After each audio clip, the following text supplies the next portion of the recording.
இத பாரு, அன்னைக்கு என்ன ஏதுன்னு சரியா தெரிஞ்சுக்காம உன்னை போலீஸ்ல மாட்டி விட்டுட்டேன். ஆனா அதுக்காக என் செயின் அடகு வச்சு உன்னை ஜாமீன்ல வெளியே கூட்டிட்டு வந்துட்டேன். அதோட நம்ம கணக்கு தீர்ந்து போச்சு. புரியுதா? இதையே சாக்கா வச்சுக்கிட்டு இன்னைக்கு எங்க அப்பாவுக்கு ஆக்சிடென்ட் கிளாஸ்ல இருந்து வெளியே கூட்டிட்டு வருவ. நாளைக்கு என்ன ரோட்ல பார்த்து நீ ரொம்ப அழகா இருக்குன்னு சொல்வ. அடுத்த நாள் எங்க வீட்டுக்கே வந்து உன்னை எனக்கு ரொம்ப பிடிச்சிருக்குன்னு சொல்வ. இதெல்லாம் எனக்கு பிடிக்காது. ஓகே?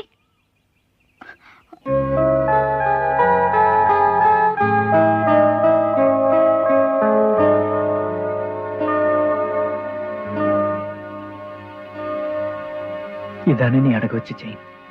இதை கொடுத்துட்டு போலான்னு தான் வந்தேன். ஆனா நீ சொன்னதுக்கு அப்புறம் தான் எனக்கே புரிஞ்சுது.